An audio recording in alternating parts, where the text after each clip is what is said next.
s'est introduit par le maire de New York en personne. Faites un maximum de bruit pour Sean Diddy Combs. Qu'en septembre 2023, P. Diddy, la star du rap américain, se voit offrir la clé de la ville.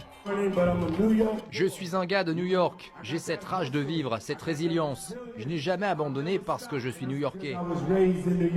Diddy, c'est le rêve ultime américain, la gentrification, on part de rien pour arriver au sommet. L'histoire est belle, hein, le storytelling, il s'écrit tout seul. Seulement depuis 7 mois, le producteur a quitté la lumière des projecteurs pour se retrouver à l'ombre des barreaux. Il est accusé de trafic sexuel depuis le début des années 90. Il aurait violé, séquestré et menacé des femmes. Est-ce que c'est un nouveau procès Weinstein, mais version musique? Un petit peu. Plus de 120 victimes présumées ont porté plainte. Une descente aux enfers pour l'ancien magnat du hip-hop.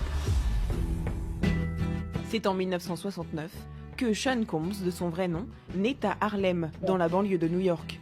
Jeune adulte, il s'intéresse au monde de la musique. Il va faire un stage d'abord dans un label de musique rap et très vite en fait il va se démarquer parce qu'il a la niaque en fait.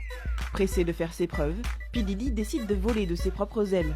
En 93, il monte Bad Boy Records, qui est un label mythique du rap américain. Il va sentir quand un artiste a du potentiel. Notorious Big, personne n'y croyait et lui il a dit c'est lui, ça va être le plus gros artiste de rap et de fait ça reste un des poids lourds à l'échelle d'un Tupac ou d'autres.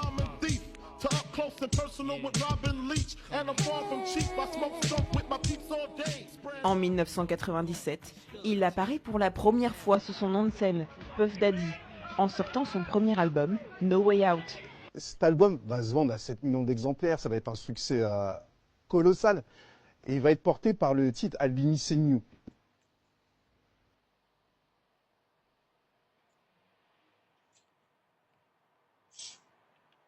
Un morceau pour lequel il utilise un bout d'une chanson mythique de Police, sans aucune autorisation. Et Sting est quand même un tout petit peu surpris d'entendre sa chanson remixée de cette manière-là par P. Diddy.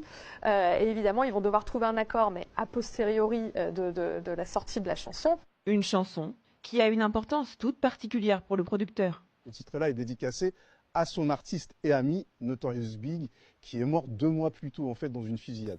Car comme le nom de son label l'indique, Bad Boys Records, P. Diddy est loin d'être un gentil garçon.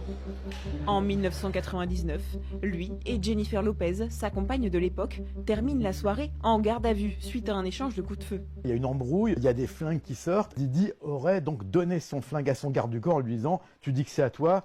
Et je te mettrai bien, sous-entendu, je donnais plein d'argent. Et effectivement, c'est ce qui s'est passé.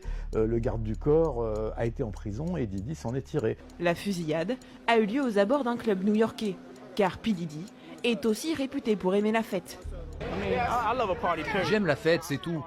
Que ce soit la fête des Oscars ou avec des copains, j'aime rassembler les gens. Ah bah les soirées Diddy, il y avait tout le monde, hein, tous les rappeurs. Alors, on voit régulièrement ressortir les noms de Jay-Z, Snoop Dogg et plein d'autres, mais tout le monde y était. Des soirées sulfureuses où circulaient alcool et drogue à profusion que le rappeur organisait chez lui ou dans des hôtels.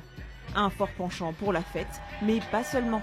Dans cette archive de l'émission Fan 2 de 2006, la star tient des propos plus que provocateurs. Moi, je suis fan de hip-hop, de chocolat. Et vous, vous êtes fan de quoi? Moi, je suis fan de sexe. Oh, ok, it's clear.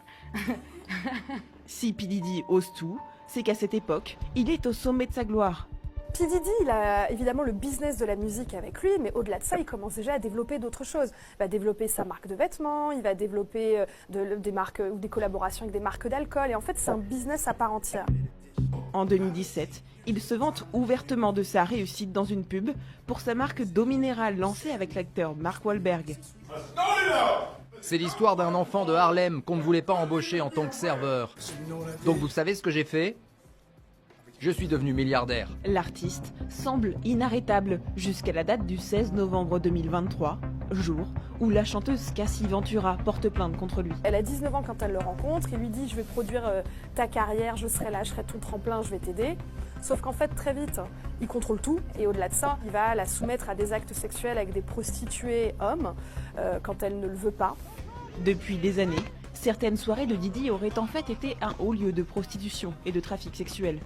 Le rappeur aurait contraint plusieurs personnes, parfois droguées, à avoir des rapports non consentis. Et lui, pendant ce temps-là, en fait, il filmait.